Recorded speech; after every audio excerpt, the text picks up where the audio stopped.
Hello students, welcome to our educational channel alpha science academy. कैसे हैं आप सब लोग? खैरियत से हैं, खुशबाश हैं? तो जल्दी से अपनी कॉपी पेंसिल ले लें और स्टार्ट करें अपने नोट्स बनाना, क्योंकि आज से हम फिजिक्स क्लास 11 का कंप्लीट कोर्स आपको देने वाले हैं। और शुरू करते हैं चैप्टर नंबर 1 से, जिसका नाम है मेजरमेंट। और आज हमारा पहला टॉपिक है introduction to physics. So let's start. सबसे पहला हमारा सवाल ये है कि भाई ये फिजिक्स क्या है? What is physics? तो भाई physics, the word physics has been taken from a Greek language word physikos that mean natural word। जी हाँ, फिजिक्स का जो लफ्ज है यूनानी जुबान के एक लफ्ज फिजिकोस में से लिया गया है, जिसका मतलब होता है नेचुरल। जी हाँ, नेचुरल वर्ड। हमारे इर्द गिर्द की सारी दुनिया जो है ये फिजिक्स है। तो फिर फिजिक्स क्या है? फिजिक्स एक साइंस है जिसका क्या काम है? To deals with all aspects of nature. Nature के सारे पहलुओं को देखना। अब सारे पहलू कौन कौन से हैं? माइक्रोस्कोपिक लेवल से लेकर मैक्रोस्कोपिक लेवल तक, या फिर बड़े से शुरू कर ले, मैक्रोस्कोपिक लेवल से माइक्रो, और फिर माइक्रो से अंदर है सब माइक्रोस्कोपिक। तो फिर जितने भी नेचर में ये सारे मैंने जिनके नाम लिए, मैक्रोस्कोपिक लेवल से लेकर सब माइक्रोस्कोपिक लेवल तक, तमाम एस्पेक्ट्स को डील करना किसके जुम्मा है? फिजिक्स के जुम्मा। ओके, तो फिजिक्स की डेफिनेशन देखते हैं। फिजिक्स साइंस की एक ऐसी ब्रांच है जिसमें हम मैटर, एनर्जी और उनके आपस के रिलेशनशिप को स्टडी करते हैं। A branch of science which deals with the study of matter, energy and there interaction. So physics क्या है? Matter, energy and their relationship, interaction. अब चूंकि फिजिक्स का काम नेचर को स्टडी करना है, नेचर क्या है? हमारे इर्द गिर्द की सारी यूनिवर्स। सो हम ये कह सकते हैं कि physics deals with the study of nature. Division of physics. Physics की डिवीजन जो है ये बड़ी इंपॉर्टेंट है और बड़े इंपॉर्टेंट टाइम पे हुई। फिजिक्स को हमने दो हिस्सों में डिवाइड कर रखा है। Physics has been divided into two major parts. Number 1 classical physics and number 2 modern physics. अब ये क्लासिकल फिजिक्स क्या है भाई? 1900 से पहले पहले की जितनी फिजिक्स है, 19वीं सदी के आखिर में जब 20वीं सदी शुरू हुई, 20वीं सदी के शुरू में जितनी फिजिक्स हमने पढ़ी, या फिर आप कह लें कि प्री 1900 फिजिक्स, ये सारी की सारी क्या है? क्लासिकल फिजिक्स में, जिसमें गैलीलियो की फिजिक्स है, न्यूटन के जो लॉज हैं वगैरह वगैरह। और हाँ, जो क्लासिकल फिजिक्स है that deals with the speeds which are less than the speed of light. Classical physics में हम उन चीजों को स्टडी करते हैं जिनकी स्पीड ऑफ लाइट से कम होती है। अब आते हैं मॉडर्न फिजिक्स पे। मॉडर्न फिजिक्स क्या है? Post 1900 physics. 1900 के बाद से लेकर अब तक की जितनी फिजिक्स मैंने आप पे पढ़ी है, पढ़ाई है, वो सब क्या है? Modern physics. यानी आप कह लें कि 20वीं सदी जिस दिन शुरू हुई तब से लेकर के अब तक, अब तो 21वीं सदी में हम आ गए, ये सारी फिजिक्स जो है वो मॉडर्न फिजिक्स है। हाँ, लेकिन इसका मतलब ये नहीं है कि मॉडर्न फिजिक्स में क्लासिकल फिजिक्स का कोई रोल नहीं है। मॉडर्न फिजिक्स की जो बेसिस हैं वो भी क्लासिकल फिजिक्स वाली ही है, लेकिन अब हमारा पॉइंट ऑफ व्यू बदल गया। अब हमारी अप्रोच चेंज हो गई। क्यों? क्योंकि अब हम डील करना शुरू हो गए हैं with speeds which are approximately equal to the speed of light। ठीक है, approaching to the speed of light. हम उन चीजों को भी डील करना शुरू हो गए हैं जिनकी स्पीड ऑफ लाइट के करीब करीब है। इसमें दो, जी हाँ, इसमें दो mechanics, there are two very important mechanics which are two pillars of modern physics। number 1 quantum mechanics, number 2 relativistic mechanics। Quantum mechanics में हम बहुत छोटी चीजों की स्पीड्स को स्टडी करते हैं, या हम यूं कहें कि क्वांटम मैकेनिक्स में हम उन चीजों को स्टडी करते हैं जिन उन बहुत छोटी चीजों को, वेरी स्मॉलेस्ट पार्टिकल्स को डील करते हैं जिनकी स्पीड ऑफ लाइट के करीब करीब है। और रिलेटिविस्टिक मैकेनिक्स में हम उन चीजों को डील करते हैं जिनकी स्पीड ऑफ लाइट को अप्रोच करती है। ठीक है, so both of these are, quantum mechanics बहुत छोटी चीजों को स्टडी करती है और रिलेटिविस्टिक मैकेनिक्स उन्हीं बहुत छोटी चीजों की जो स्पीड है उसको डील करती है। Study of physics. फिजिक्स में हम क्या क्या स्टडी करते हैं? The study of physics involves learning following things. सबसे पहले तो हमने पैदा होते ही जो ही 9th क्लास में आए तो हमने लॉज ऑफ मोशन पढ़े, जिनको हम न्यूटन्स लॉज ऑफ मोशन भी कहते हैं। उसके बाद हम स्पेस और time, structure of space and time, जिसको हम आगे चल के पढ़ाऊंगा मैं आपको। ग्रेविटेशनल जो स्ट्रक्चर है अर्थ का, यूनिवर्स का, उसको किस तरह से जनरल थ्योरी ऑफ रिलेटिविटी में आइंस्टाइन ने प्रेजेंट किया, उसको स्टडी करते हैं। इसके साथ साथ हम देखते हैं कि हमारी इस यूनिवर्स में कौन कौन सी फोर्सेस हैं, उनकी नेचर क्या है, उनकी टाइप्स क्या हैं, और किस तरह से वो एक मटेरियल्स को आपस में होल्ड करके रखे हुए हैं। और फिर देखेंगे कि डिफरेंट पार्टिकल्स के दरमियान जो इंटरेक्शन है वो क्या है, और इसके साथ साथ हम इसमें ये पढ़ते हैं कि किस तरह से इंटरेक्शन होता है रेडिएशन का मैटर के साथ। इसको हम मैटर रेडिएशन इंटरेक्शन भी कहते हैं, इसको लाइट मैटर इंटरेक्शन भी कहते हैं, इसको इलेक्ट्रोमैग्नेटिक रेडिएशन का जो इंटरेक्शन है विद मैटर को भी कहते हैं। ये सारी चंद एक चीज़ें मैंने आपको बताई हैं जो मेन हैं जिनको हम फिजिक्स में स्टडी करते हैं। डिसिप्लिन्स इन फिजिक्स, फिजिक्स की शाखें कह सकते हैं आप इनको। डिसिप्लिन्स का मतलब ब्रांचेस होता है। 19th सेंचुरी के बाद 20th सेंचुरी में जो ही हम दाखिल हुए तो फिर नए डिसिप्लिन जो थे फिजिक्स में वो बनना शुरू हो गए। By the end of the 19th century, जिस दिन 19th सेंचुरी का इख्तिताम हुआ तो साइंटिस्ट्स का ये ख्याल था कि फिजिक्स में सब कुछ डिस्कवर कर लिया गया है, लेकिन ऐसा नहीं था।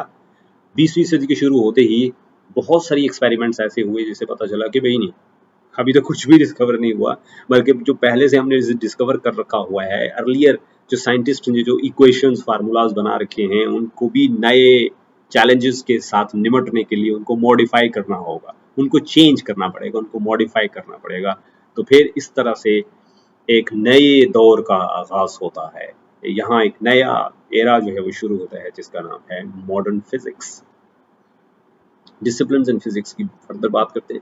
मजीद जब रिसर्च हुई, फर्दर रिसर्च जब हुई फिजिक्स में, तो फिर इसमें नई शाखें जो थी वो वजूद में आना शुरू हुई, जिसमें नंबर 1 सेरेवेरियस न्यूक्लियर फिजिक्स, उसके बाद particle physics, theories of relativity, जैसे मैं पहले कह रहा था कि थ्योरीज ऑफ रिलेटिविटी जो कि अल्बर्ट आइंस्टाइन का बहुत बड़ा कारनामा है, ये दो तरह की है। Number 1 special theory of relativity जो कि अल्बर्ट आइंस्टाइन ने 1905 में दी थी, और इसी तरह जनरल थ्योरी ऑफ रिलेटिविटी है जो फिर से अल्बर्ट आइंस्टाइन ने ही प्रेजेंट की थी, लेकिन ये 10 साल के बाद 1916 में प्रेजेंट की गई। और फिर सॉलिड स्टेट फिजिक्स, ये वो ब्रांचेस थी जो नए सिरे से पैदा हुई।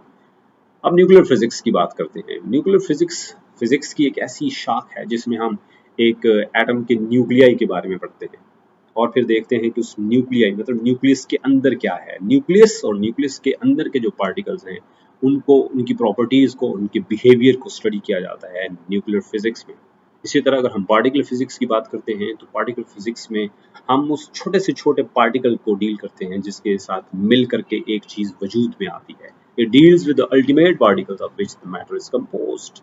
इसी तरह relativistic mechanics है ये, जैसे इस पहले भी जिक्र हुआ है कि relativistic mechanics में हम उन चीज़ों को स्टडी करते हैं जिनकी स्पीड बहुत बहुत ज़्यादा है, और इतनी ज़्यादा है कि स्पीड ऑफ लाइट को अप्रोच करती है। उसके बाद है solid state physics. Solid state physics में हम किसी भी मटेरियल को, किसी भी सॉलिड मटेरियल को, या फिर यूँ कहें कि मटेरियल, सॉलिड मटेरियल्स के स्ट्रक्चर और उनके प्रॉपर्टीज़ को स्टडी करते हैं। एक मटेरियल है वो सॉलिड फॉर्म में है, उसका स्ट्रक्चर कैसा है, उसकी प्रॉपर्टीज़ क्या हैं, इसको स्टडी किया जाता है सॉलिड स्टेट फिजिक्स में। इसी तरह प्लाज्मा फिजिक्स भी एक नई शाख है जिसमें हम मैटर की जो फोर्थ स्टेट है, जिसको हम आयोनाइज्ड स्टेट ऑफ मैटर भी कहते हैं, उसको स्टडी किया जाता है। ये फोर्थ स्टेट क्यों है? क्योंकि पहले सॉलिड है, फिर लिक्विड है, फिर गैस है, और उसके बाद है प्लाज्मा। इसके अलावा और भी नई शाखें वजूद में आई जिसमें फोटॉनिक्स है, प्लाज्मोनिक्स है, nano technology, condensed matter physics, ये फर्दर ब्रांचेस हैं जो आपके सिलेबस में नहीं हैं, जस्ट मैंने आपको बता दी ताकि आपको पता हो कि ये भी कुछ हैं। सब डिसिप्लिन्स इन फिजिक्स, फिजिक्स सिर्फ अपने हद तक ही महदूद नहीं है, बल्कि फिजिक्स में बाकी के जो सब्जेक्ट्स हैं उनके साथ भी छेड़खानी की है और इस छेड़खानी के नतीजे में नई ब्रांचेस वजूद में आई हैं, ठीक है।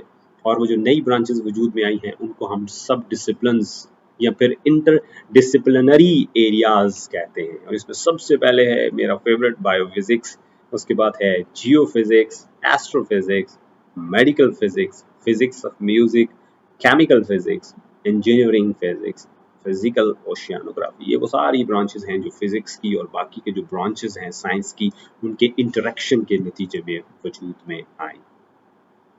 Role of physics, what is the role of physics? Physics हमारी दुनिया में, हमारी साइंस और टेक्नोलॉजी की डेवलपमेंट में, इंजीनियरिंग की दुनिया में जो तहलका मचा हुआ है, जो इतनी ज़्यादा तरक्की हो रही है, इसमें फिजिक्स का बहुत बड़ा रोल है।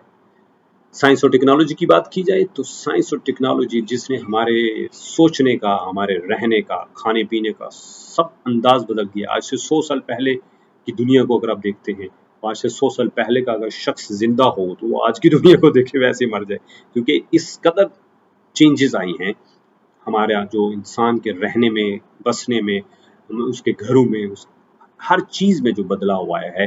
इसमें जो सबसे ज्यादा मेन जो चीज है, पोटेंट फोर्स जो है, वो साइंस और टेक्नोलॉजी, और साइंस और टेक्नोलॉजी में फिजिक्स सर फहरिस्त है, जिसने अपना कहा कि आओ जी मैं आपकी हेल्प करती हूँ। टेलीकम्युनिकेशन में फास्टेस्ट मीन्स ऑफ कम्युनिकेशन, एक दूसरे से बात करने के जो तेज तरीन जराए हैं वो डिस्कवर हुए हैं। डिजिटल और सोशल मीडिया के नेटवर्क्स बने हैं, जिसमें यूट्यूब है, फेसबुक है, इंस्टाग्राम, ट्विटर वगैरह वगैरह। ये वो सारे सोशल मीडिया नेटवर्क्स हैं जिनके जरिए हम दुनिया के किसी भी कोने में बसने वाले इंसान के साथ चुटकियों में राब्ता कर सकते हैं। आगे बात बढ़ाते हैं। इंफॉर्मेशन टेक्नोलॉजी की बात की जाए तो कंप्यूटर नेटवर्क्स बनाए गए हैं। कंप्यूटर नेटवर्क्स माइक्रो प्रोसेसर्स से बनते हैं या फिर चिप्स से बनते हैं, जिनको माइक्रो चिप्स भी कहते हैं। और आपको पता है कि जो चिप हैं, माइक्रो प्रोसेसर जो हैं, ये फिजिक्स के जो बेसिक आइडियाज हैं उनकी मदद से बनाए गए हैं।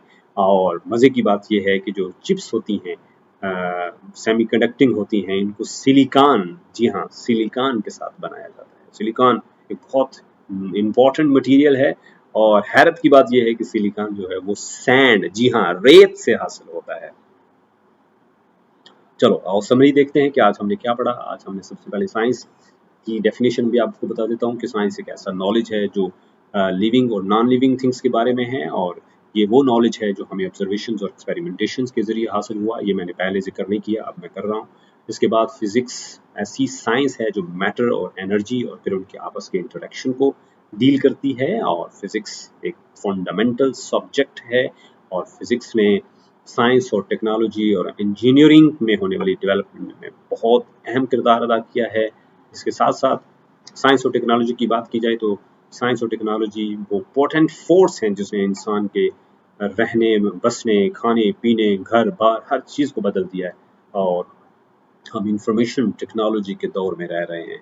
हम ग्लोबल विलेज, ये दुनिया ग्लोबल विलेज बन चुकी हुई है। हम कंप्यूटर नेटवर्क्स यूज़ करते हैं, और कंप्यूटर नेटवर्क्स जो हैं वो चिप्स जो होती हैं, माइक्रो प्रोसेसर चिप्स, उनकी प्रोडक्ट्स हैं जो कि सिलिकॉन से बनती हैं, और सिलिकॉन रेत से हासिल होती है। तो चलें, आज के लिए इतना ही। मिलते हैं नेक्स्ट लेक्चर में, जिसमें हम फिजिकल क्वांटिटीज़ के बारे में पढ़ेंगे।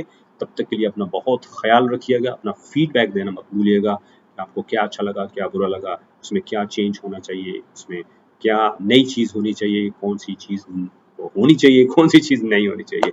आपके फीडबैक का मैं मुंतज़र रहूँगा। अपना बहुत ख्याल रखिएगा। गुड बाय, अल्लाह हाफिज़।